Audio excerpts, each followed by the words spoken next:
من الشیطان الرجیم بسم اللہ الرحمن الرحیم۔ عزیز طلباء السلام علیکم۔ اردو جماعت نحم کے نصاب کے ساتھ خوش آمدید۔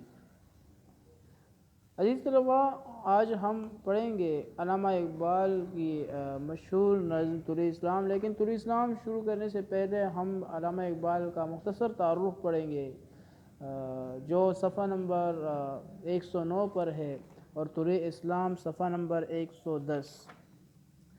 لیکن میں نے بہتر سمجھا کہ مختصر سا مضمون میں خود تیار کروں تاکہ طلباء کے لیے آسانی ہو، تو اس حوالے سے میں نے اقبال پر ایک مختصر سا مضمون تیار کیا ہے۔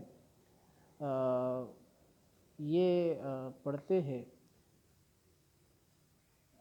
تو آتے ہیں علامہ محمد اقبال کے مختصر تعارف کی طرف۔ علامہ اقبال 9 نومبر 1877 کو سیالکوٹ میں پیدا ہوئے۔ علامہ محمد اقبال 20ویں صدی کے ایک معروف مشہور شاعر، مصنف، تصنیف کرنے والا یعنی کتابیں لکھنے والا، قانون دان، سیاست دان اور تحریک پاکستان کی اہم ترین شخصیات میں سے تھے۔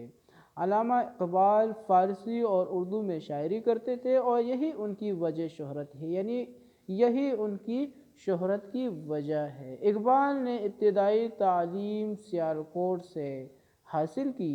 ایف اے کرنے کے بعد آپ لاہور چلے گئے اور گورنمنٹ کالج لاہور سے بی اے اور ایم اے کے امتحانات پاس کیے۔ 1905 میں آپ اعلیٰ تعلیم کے لیے انگلستان یعنی انگلینڈ چلے گئے، وہاں سے قانون کا امتحان پاس کیا، اور پھر جرمنی میونخ یونیورسٹی سے فلسفے میں پی ایچ ڈی کی ڈگری حاصل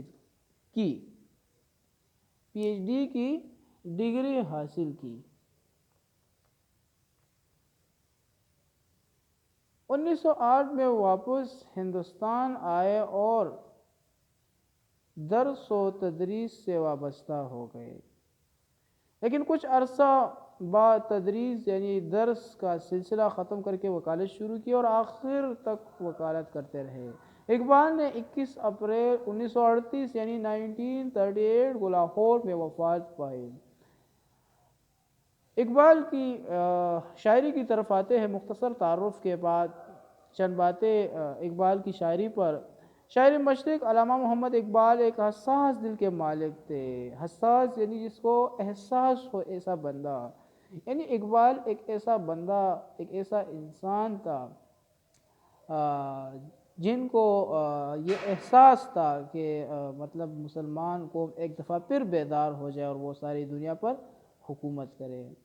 آپ کی شاعری زندہ شاعری ہے، یعنی ہر دور کے لیے ہے۔ آپ کی شاعری ہمیشہ زندہ رہے گی، جو ہمیشہ مسلمانوں کے لیے مشعل راہ بنتی رہے گی۔ یہی وجہ ہے، مشعل راہ یعنی رہنما بنتی رہے گی، یہی وجہ ہے کہ اقبال کی شاعری دنیا کے ہر حصے میں پڑھی جاتی ہے، اور مسلمانان عالم یعنی دنیا کے مسلمان اسے بڑی عقیدت یعنی احترام کے ساتھ پڑھتے رہتے ہیں۔ اقبال نے اپنی شاعری کے ذریعے اسلامی عظمت کو اجاگر کیا اور مسلمانوں کو خواب غفلت یعنی لاپرواہی کے خواب سے بیدار کیا۔ تو یہ تھا اقبال کا مختصر تعارف اور ان کی شاعری پر چند باتیں۔ اب آتے ہیں ہم طلوع اسلام کی طرف، جو اقبال کی شہر آفاق نظم ہے۔ آپ کی کتاب میں اس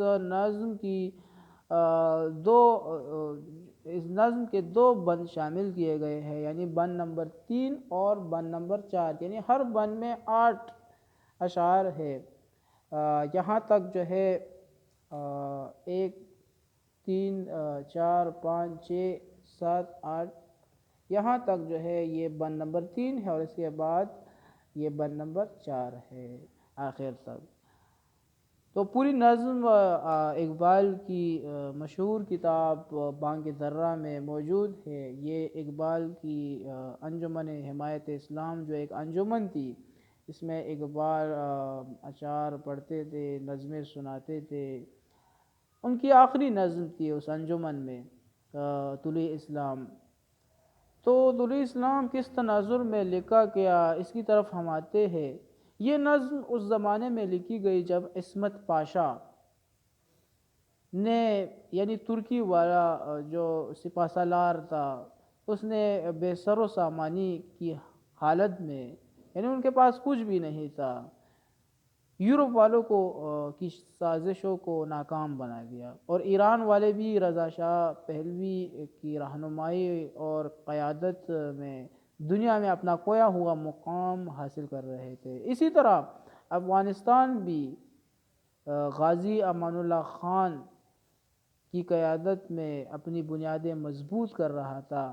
مغرب میں غازی محمد بن عبد الکریم ہسپانوی فوج کو یعنی اسپین کی فوج کو پے در پہ شکستیں دے رہا تھا۔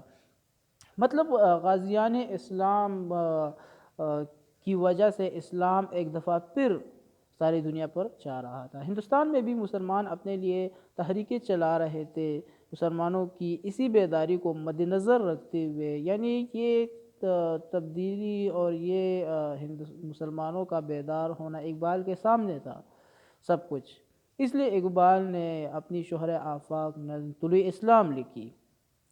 تو یہ طلوع اسلام کے بارے میں چند باتیں تھی مختصر سی۔ اب ہمارا جو اگلی بات ہماری ہوگی وہ طلوع اسلام کی تشریح پر ہوگی۔ تو آتے ہیں اقبال کی نظم طلوع اسلام کی تشریح کی طرف۔